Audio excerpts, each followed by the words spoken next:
explaining the Norman conquest of England. The Normans were a powerful Christian duchy in modern-day France that descended from the Vikings. The Normans would become increasingly interested in England after Edward the Confessor became the king of the Anglo-Saxon kingdom. Edward's mother was a Norman princess, and, during his youth, he spent much of his time in Normandy. Once he came into power, he would appoint many Normans powerful positions within England. In 1066, Edward would die childless, meaning he had no heir to the throne. 3 people would then step forward, trying to become the King of England. William, Duke of Normandy, claimed that King Edward had promised him the throne personally. King Harold III Hardrada of Norway would use historic claims to try and back his claim to the throne. He said that an agreement between the old King of Norway and the old King of England entitled him to the throne. The final man to claim the throne was Harold Godwinson, Earl of Wessex, who claimed that Edward, on his deathbed, had said that Harold was the one to take the throne. This would further be cemented when he was elected as King of England by a council of nobles. The other claimants started to prepare an invasion of England. Harold Hardrada would establish an alliance with Harold Godwinson's brother in exile, Tostig. Tostig would hire mercenaries from all over Europe and would launch small attacks all over England in mid-1066. From there, King Harold Hardrada would attack.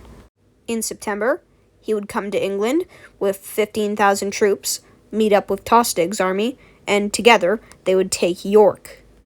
Harold Godwinson would march an army up north towards York and would devastate the Norwegian army. During this battle, known as the Battle of Stamford Bridge, Harold Hardrada would be killed. Even though this battle was an astounding success for Harold Godwinson's army, it would most certainly take its toll on his army as well. William of Normandy would then gather his forces, about 10,000 strong, and set sail for England.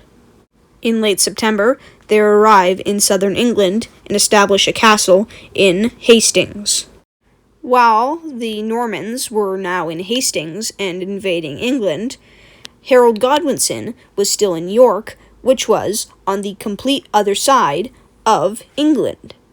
But, in an amazing feat of speed, Harold Godwinson would march his entire army of around 7,000 from York to Hastings in 4 days.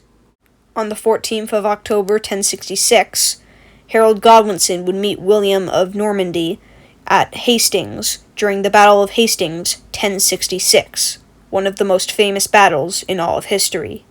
Harold's army was made up of mostly militiamen and housecarls, while William's army had archers, a cavalry, and an infantry. The Normans would be able to break English defensive walls by faking retreats, allowing them to decimate the English army. Then, although some sources will tell you different stories, Harold Godwinson would be killed during the fighting in the afternoon. The English would then surrender.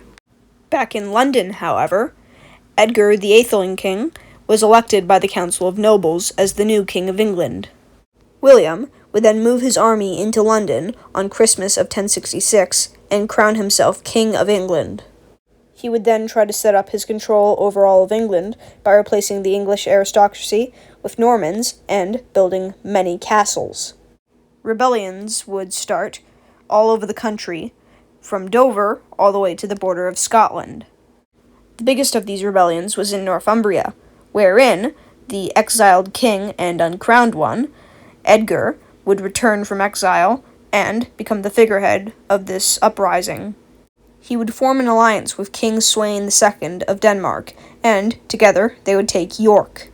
William, from there, would then take back York and commit what some people consider today as a genocide.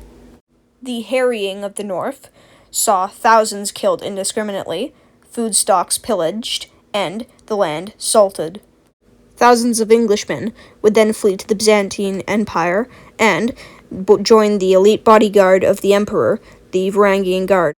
Back in England, William had to crush a rebellion led by earls in the south of England. Eventually, these rebellions would cease, and William would gain full control over England. In conclusion, the Norman conquest of England was a very important war for all of England's history, as it would change the English language and its culture to what we have today for the most part. And it would also have the Battle of Hastings 1066, one of the most famous battles in all of history. Thank you for watching this video on the Norman conquest of England.